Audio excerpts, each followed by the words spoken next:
नमस्कार दोस्तों, स्वागत है आप सभी का lecture number 1 of science and tech. So this is session 1 basically. Okay, and from this session 1 we are going to move forward and we are going to go up to session number 239 238. Okay, तो 238वें 239वें session तक हमारा syllabus चलने वाला है. ठीक है, वैसे try तो मैं करूँगा कि थोड़ी वीडियो लंबे हो ताकि जल्दी ख़त्म हो जाए. ठीक है ना.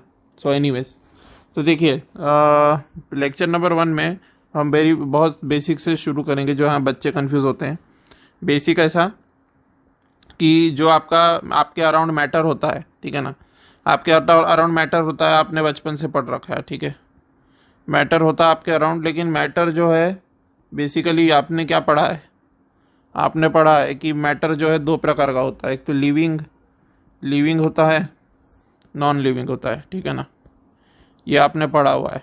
ठीक है, बट आप अभी एडवांस लेवल पे आ गए.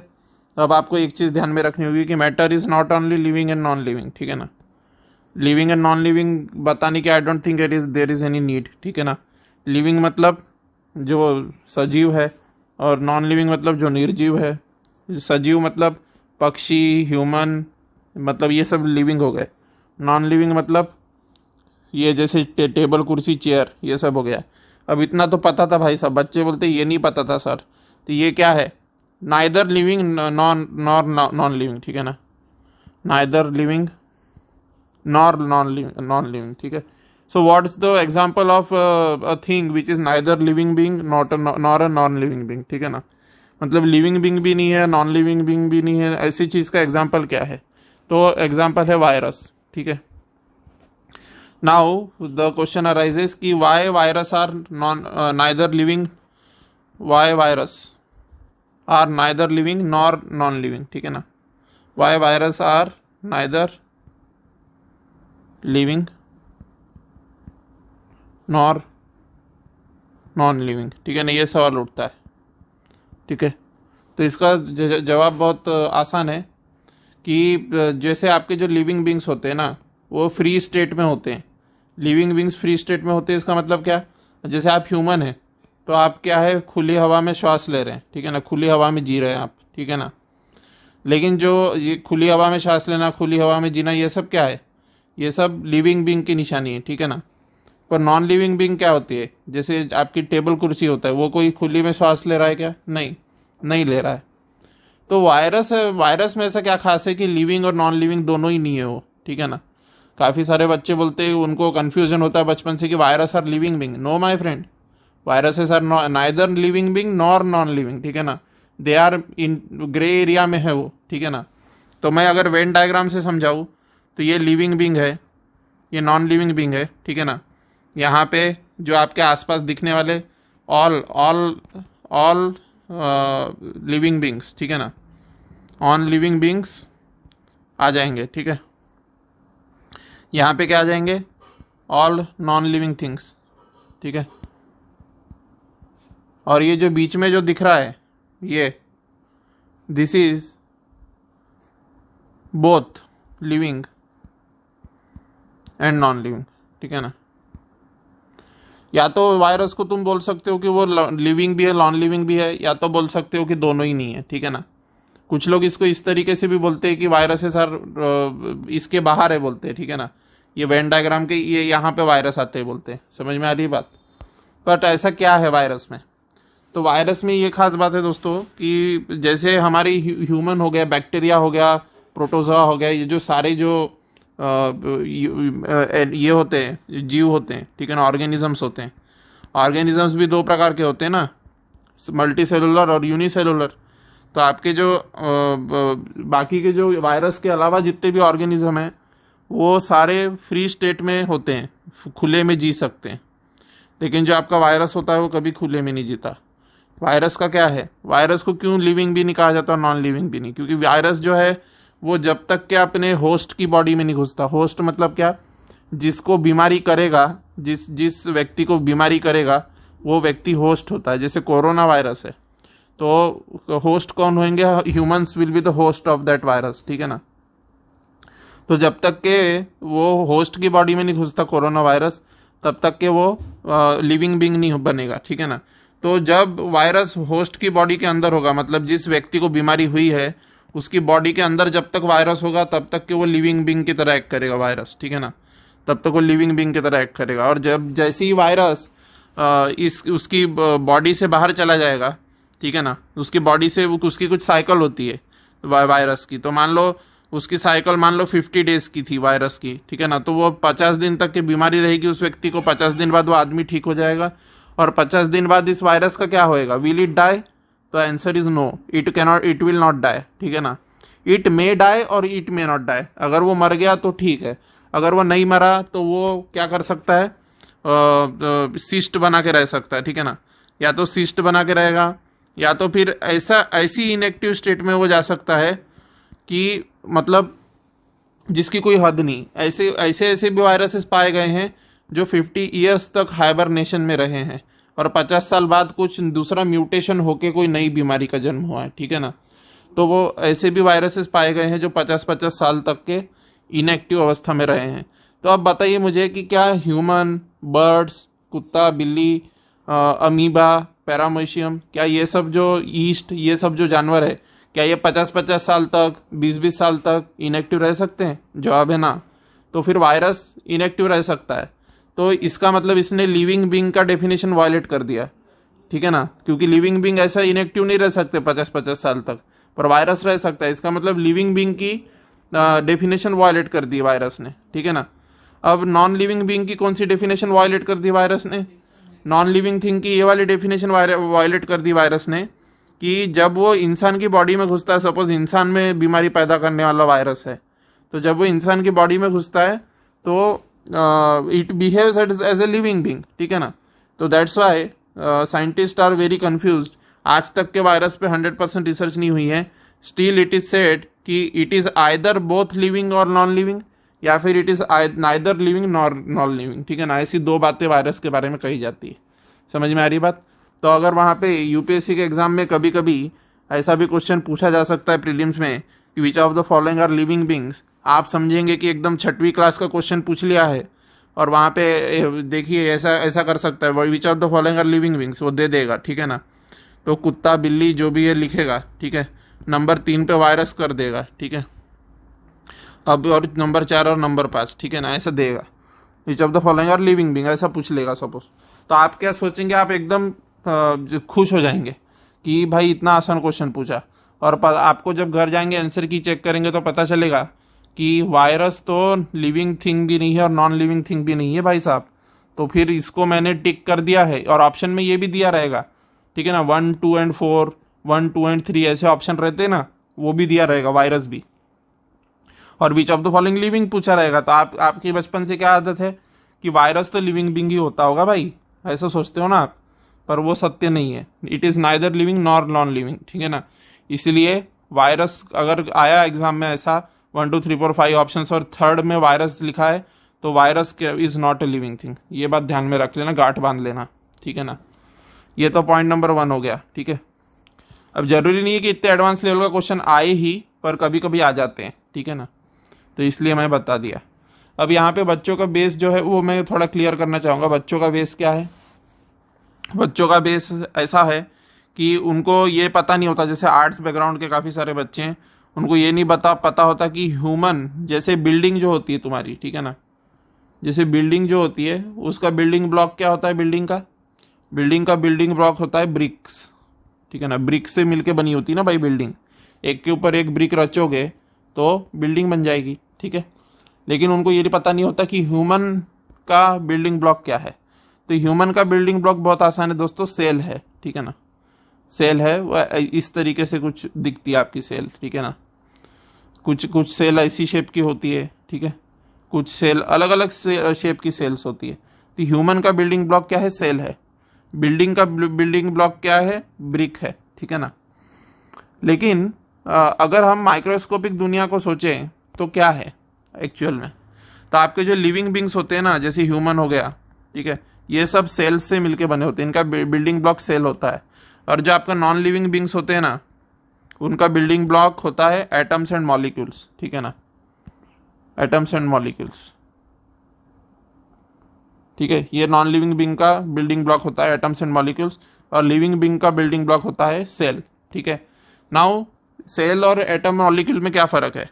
सेल्स अपने आप में जो, जैसे इंसान है तो इंसान खुद लिविंग बीइंग है, लेकिन आप इंसान की एक सेल देखेंगे तो वो भी अपने आप में जिंदी होती है, ठीक है ना, जिंदी होती, जीवित चीज़ है वो सेल भी जिंदी चीज़ होती है, ठीक है ना।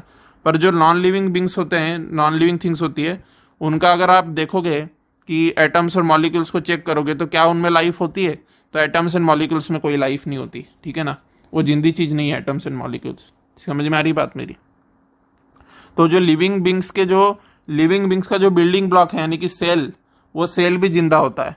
अब हालांकि कुछ कुछ सेल हमारे भी निर्जीव होते हैं, ठीक है ना, जैसे ह्यूमन के जो नेल्स के सेल्स होते हैं ना, नेल्स एंड नाखून के जो सेल्स होते हैं ह्यूमन के, they are dead cells basically, ठीक है ना। तो जरूरी नहीं है कि सारे सेल्स जीवित हों, लेकिन इतना ध्यान में रखिए कि मतलब most of the cells of living beings are मतलब ये होती, जिंदी होती है वो, ठीक है ना। उसमें भी कुछ ना कुछ ऑस्मोसिस या कोई ना कोई ऐसी प्रोसेसेस चल रही होती है लिविंग बींग के सेल्स में। लेकिन नॉन लिविंग बींग्स का ऐसे मिलके बने होते हैं, एटम्स एंड मॉलिक्यूल्स से मिलके बने होते हैं, ठीक है ना। तो वो उनमें ये ऑस्मोसिस, रिवर्स ऑस्मोसिस, रेस्पिरेशन, ये सारी चीज़ें एटम्स एंड मॉलिक्यूल्स में देखी नहीं जाती, लेकिन सेल्स में देखी जाती, ठीक है ना। अब काफ़ी सारे बच्चे ऐसे कंफ्यूज होते हैं कि जैसे सेल यानी कि एक एटम एंड मॉलिक्यूल ही है, ऐसा बोलते हैं वो, ठीक है ना। Atom and molecule is equal to cell बोलते हैं। बस ये एटम मॉलिक्यूल जब जिंदा हो जाता है तब उसको सेल कहते हैं बोलते हैं, और जब वो निर्जीव रहता है एटम या मॉलिक्यूल तब उसको नॉन लिविंग बीइंग का बिल्डिंग ब्लॉक कहते हैं बोलते हैं। गलत बोल रहे हो दोस्तों, ठीक है ना। मैं आपको एक अंदाजा बताता हूँ, ठीक है। जो आपकी सेल होती है ना, जो आपकी लिविंग बीइंग की सेल होती है, ठीक है, वो सेल किस ऑर्डर की होती है, इसका साइज बताता हूँ मैं। जैसे ह्यूमन की सेल है, ठीक है ना, ह्यूमन सेल, तो ह्यूमन की जो सेल है उसका साइज होता है 10⁻⁻⁴ सेंटीमीटर, ठीक है ना। नाउ जो आर्ट्स के बच्चे हैं वो ये देख के डर जाएंगे कि 10⁻⁻⁴ सेंटीमीटर यानी कि क्या, ठीक है ना। तो आपको करना यह है कि आपकी जो स्केल है, ठीक है ना, आपकी जो 15 सेंटीमीटर की स्केल है उसका 1 सेंटीमीटर वाला पार्ट देखना है। आपका जो 15 सेंटीमीटर की स्केल का 1 सेंटीमीटर वाला पार्ट है वो कितने टुकड़ों में बटा हुआ है? 10 टुकड़ों में बटा हुआ है, ठीक है ना। समझ में आ रही बात मेरी?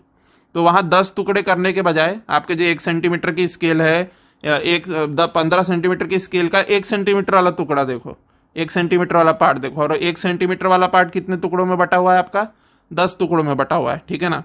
आपको 10 टुकड़ों में बांटने के बजाय उसको 10⁴ टुकड़ों में बांटना है। 10⁴ यानी क्या? 1 2 3 4 इतने टुकड़ों में बांटना है, ठीक है ना। 1 सेंटीमीटर जो आपकी स्केल का पार्ट है, 1 सेंटीमीटर वाले खोखे को आप 10⁴ पार्ट्स में बांटो तो सेल का साइज मिलेगा, ठीक है ना। सेल का साइज मिलेगा, ह्यूमन के सेल का साइज मिलेगा, ठीक है।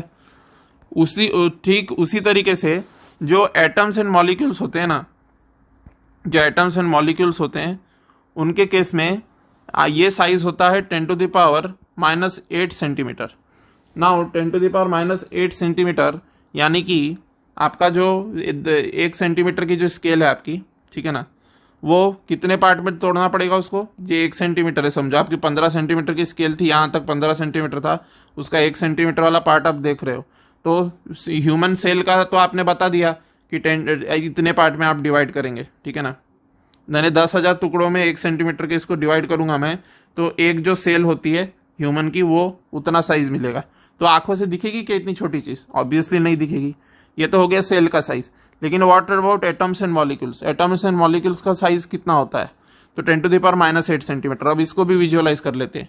इसी 1 सेंटीमीटर के पार्ट को आपने सेल के लिए 10,000 टुकड़ों में बांटा था ना, आप एटम एंड मॉलिक्यूल के लिए उसको बांटेंगे 1 2 3 4 हो गए, 1 2 3 4 हो गए, इतने पार्ट में बांटेंगे, 1 2 3 4 5 6 7 8 इतने पार्ट में बांटेंगे तो एटम एंड मॉलिक्यूल का साइज मिलेगा। समझ में आ रही है बात? मतलब आपकी जो सेल हो गई, ह्यूमन सेल हो गई, ह्यूमन सेल कितनी बड़ी हुई एटम एंड मॉलिक्यूल के साइज की तुलना में? आपके एटम एंड मॉलिक्यूल, ये इसको अगर देखोगे ये 10,000 है और ये इतना है, ठीक है ना, तो यू विल फाइंड, ये सब आंकड़े आपको याद नहीं रखना है, मैं आपको विजुअलाइज करवा रहा हूँ, ठीक है ना, नहीं तो आंकड़े याद करने लग जाओगे, ठीक है ना। तो आपकी जो सेल हुई वो 10,000 गुना बड़ी होती है। 10,000 गुना बड़ी होती है किस चीज से? 10,000 इस 10,000 से 1,00,000 गुना बड़ी होती है। 10,000 से varies from cell to cell, ठीक है ना, varies from cell to cell, ठीक है। सो 10,000 से 1,00,000 गुना बड़ी होती है किस चीज से? सेल 10,000 से 1,00,000 गुना बड़ी होती है किस चीज से? एटम्स एंड मॉलिक्यूल्स की तुलना में, ठीक है ना। अब अगर सेल इतनी बड़ी होती है तो ऑब्वियस सी बात है कि अगर मैं इतने बड़ी सेल लूँ, तो ये न्यूक्लियस है सपोज सेल की, तो जो मेरा मान लो वाटर का मॉलिक्यूल है, तो वाटर का मॉलिक्यूल आराम से इसमें घुस सकता है सेल में, ठीक है ना। वो तो इतने के भी बराबर नहीं होगा भाई। जो मैंने यहाँ पे डॉट बनाया, ये माइन्यूट सा डॉट दिख रहा होगा आपको, यहाँ पे जो बनाया मैंने, ये माइन्यूट डॉट के बराबर भी नहीं होगी ना। समझ में आ रही बात मेरी? मतलब समझो आपकी जो इतना डिफरेंस है सेल में और एटम के साइज में, कि आपकी जो ह्यूमन सेल है, ह्यूमन सेल आपकी समझ लो, आपकी ह्यूमन सेल मान लो अर्थ के साइज की है, ठीक है ना, अर्थ के साइज की ह्यूमन सेल। तो जो आपका एटम और मॉलिक्यूल होगा वो किसके साइज का होगा? वो एक बिल्डिंग के साइज का होगा। नाउ यू कैन इमेजिन कि अर्थ का साइज कितना बड़ा होगा बिल्डिंग के साइज की तुलना में, ठीक है ना। तो ह्यूमन सेल जितनी बड़ी होती है एटम या मॉलिक्यूल से, उतनी ही अर्थ बड़ी है बिल्डिंग से। समझ में आ रही है बात मेरी? तो ये चीज आपको विजुअलाइजेशन हो गया होगा। तो इसका मतलब मेरी जो सेल है वो अपने आप में, इसका मतलब क्या हुआ, मेरी जो सेल है ह्यूमन सेल है, अब देखो मैं बताता हूं,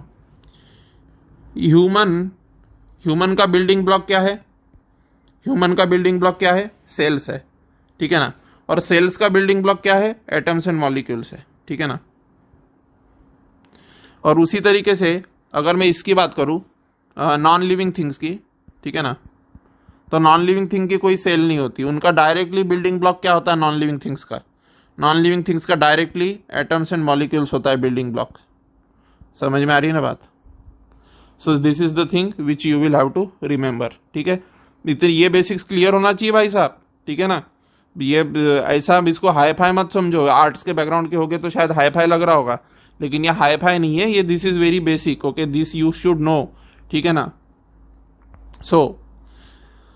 सो बेसिकली हम ये कहना चाहिए कि जो लिविंग बींग्स के जो बिल्डिंग ब्लॉक होते हैं, जैसे ह्यूमन है, उनके जो बिल्डिंग ब्लॉक होते हैं लिविंग बींग के, वो ऑर्गेनाइज्ड होते हैं, ऐसा कहना चाहिए। क्योंकि एटम्स एंड मॉलिक्यूल्स को आप ऑर्गेनाइज करोगे तो सेल बनेगी ना।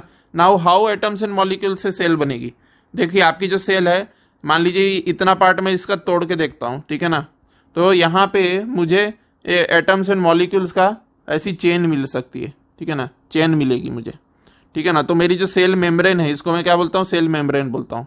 तो सेल मेम्ब्रेन जो है मेरी, ये सब आएगा पढ़ने में, आ गई, चिंता नहीं करना है। सेल मेम्ब्रेन हाई फाई शब्द वापर रहे सर, ठीक है ना। तो ये सेल मेम्ब्रेन है मेरी, ये बहुत सारे एटम्स की लंबी चेन से मिलकर बनी होगी। समझ में आ रही है ना बात मेरी? ठीक है ना। हजारों करोड़ों एटम्स की जब मैं चेन बनाऊंगा और उसका एक मॉलिक्यूल जब मैं रखूंगा, रचूंगा साइड बाय साइड, तो सेल मेम्ब्रेन मेरी बन जाएगी। समझ में आ रही बात मेरी? So in humans and living beings the tissues are building blocks are basically organized, ठीक है ना। सेल्स होती है, ठीक है, सेल्स से मिलके टिश्यू बनता है, ठीक है ना, टिश्यू से मिलके मसल बनते हैं, ठीक है ना, फिर फलाना फिर ऑर्गन्स बनते हैं, ठीक है ना, फिर ऑर्गन्स फिर क्या बनता है? फिर पूरा की पूरी बॉडी बनती है, ठीक है ना। ऐसा है ना उसका पूरा। तो शुरू से अगर तुम देखोगे तो सेल्स से टिश्यू बनेगी, टिश्यू से मसल बनेगी, मसल से ऑर्गन बनेंगे, और ऑर्गन से क्या बनेगा? ह्यूमन बॉडी बनेगी। ऐसा ऑर्गेनाइजेशन है तुम्हारा किसमें? लिविंग बींग्स में। लेकिन जो नॉन लिविंग बींग्स होते हैं, जैसे कि आपका टेबल चेयर कुर्सी हो गया, उनमें ऐसा कोई ऑर्गेनाइजेशन नहीं पाया जाता, ठीक है ना। वो डायरेक्टली उनको तोड़ोगे छोटे छोटे टुकड़ों में तो डायरेक्ट एटम मॉलिक्यूल पे आ जाओगे, ठीक है ना। तो अब बच्चों को इसमें भी बहुत कंफ्यूजन होता है, ठीक है ना। वो बच्चों को आर्ट्स बैकग्राउंड के होते हैं बेचारे, तो उनको ये कंफ्यूजन तो होना लाजमी है, क्योंकि स्कूलिंग तो अच्छी नहीं हुई होती, ठीक है ना। तो देखिए मैं बताता हूँ, ये आपकी सेल है सपोज, ठीक है ना, ह्यूमन सेल है। तो ह्यूमन सेल में क्या होंगे? बहुत सारे ऑर्गेनेलिज होंगे, ठीक है ना। तो ऑर्गेनेलिज होगी, माइटोकॉन्ड्रिया होगा, न्यूक्लियस होगी सेल की, ठीक है ना, तो वो बच्चे कैसे कंफ्यूज होते हैं, ठीक है ना, वो बच्चे इससे कंफ्यूज होते हैं, जो रुदरफोर्ड का जो एटॉमिक मॉडल है ना, कि ये हो गई न्यूक्लियस एटम की न्यूक्लियस हो गई, एटॉमिक न्यूक्लियस, और इसके आसपास जो है इलेक्ट्रॉन घूम रहे हैं ये न्यूक्लियस के आसपास, ठीक है ना, ये बच्चों का इसमें, और वो सेल में कंफ्यूज होते हैं, ह्यूमन सेल में। वो क्यों कंफ्यूज होते हैं? क्योंकि एटम के सेंटर को भी न्यूक्लियस कहा जाता है और ह्यूमन की जो सेल है उसके सेंटर को भी न्यूक्लियस कहा जाता है। दे आर डिफरेंट बेटा, ठीक है ना। ह्यूमन का जो सेल है उसका जो सेंटर है that is nucleus of, that is organic nucleus, ठीक है ना, वो इसकी न्यूक्लियस है, क्या बोलते हैं, वो खुद करोड़ों अरबों एटम मॉलिक्यूल से मिलके बनी हुई न्यूक्लियस है। जो ह्यूमन के सेल की न्यूक्लियस है वो खुद खरबों एटम मॉलिक्यूल से मिलके बनी हुई न्यूक्लियस है, ठीक है ना। So that is biological nucleus, ठीक है ना, that is biological nucleus. And the nucleus which we are talking in Rutherford atomic model, that nucleus is basically वो प्रोटॉन एंड न्यूट्रॉन वाली न्यूक्लियस होती है, ठीक है ना। तो ये बहुत ही छोटी होती है, ठीक है ना, प्रोटॉन न्यूट्रॉन वाली न्यूक्लियस, ठीक है। उसके साइज में जाने की जरूरत नहीं है, वो फिजिक्स ऑप्शनल वालों को पता होना चाहिए उसका साइज कि 1 फर्मी होता है करके, ठीक है ना। पर मैं तो अभी जीएस पढ़ा रहा हूँ ना, तो उस मोड से बाहर हूं मैं अभी, ठीक है ना, उस मोड में नहीं जा रहा हूं मैं, ठीक है, ठीक है। तो कायदे से तो फिजिक्स ऑप्शनल पढ़ाते समय यहाँ पे 3 इलेक्ट्रॉन भी नहीं बनाने थे फिर मैंने, ठीक है ना, यहाँ 3 इलेक्ट्रॉन भी नहीं बनाने थे, क्योंकि फर्स्ट शेल ने तो 2 ही इलेक्ट्रॉन होल्ड कर सकती है ना, फर्स्ट शेल जो है वो 2 ही इलेक्ट्रॉन होल्ड कर सकती है। यहाँ 3 बनाए मैंने, क्योंकि मैं ये जीएस के पर्सपेक्टिव से पढ़ा रहा हूँ, इसलिए मैं थोड़ा बहुत गलत भी, मतलब एकदम टेक्निकल जार्गन में नहीं जा रहा हूँ, ठीक है ना, क्योंकि जीएस के पर्सपेक्टिव से अलग पढ़ाई होती है, ऑप्शनल साइंस ऑप्शनल के पर्सपेक्टिव से अलग पढ़ाई होती है, ठीक है ना। सो दिस इज, और ये जो कोर्स है this will avoid all the technical jargons, ठीक है ना। जो आपके बीएससी एमएससी के जो टेक्निकल जार्गन्स होते हैं वो आपको फिजिक्स ऑप्शनल, केमिस्ट्री ऑप्शनल, वैसे वाले ऑप्शनल में आपको बहुत काम आएंगे technical jargon. In fact technical jargon का ही सब्जेक्ट है physics optional, chemistry optional, maths optional, ठीक है ना। पर जो आपका जीएस का साइंस एंड टेक है दैट इज वेरी डिफरेंट, ठीक है ना, that is completely up to 10th level का एकदम ईजी वाला साइंस जो आप सबको आना चाहिए, ठीक है ना। तो ये होपफुली क्लियर हो गया होगा। तो ये कंफ्यूजन भी दूर कर दिया मैंने कि एटम और न्यूक्लियर, ये सेल के बीच में जो है कंफ्यूजन रहता है बच्चों को, न्यूक्लियस में भी कंफ्यूजन रहता है कि वो सेल की न्यूक्लियस को एटम की न्यूक्लियस से समझ बैठते हैं, ठीक है ना। तो दोज आर 2 डिफरेंट थिंग्स, ठीक है ना। तो don't get confuse between all this things, ठीक है ना। So this is all about today's class, and next class we will do tomorrow, ठीक है ना। थैंक यू वेरी मच, जय हिंद, जय भारत। अपना ख्याल रखें और टेलीग्राम ज्वाइन कर ले अगर नहीं किया है।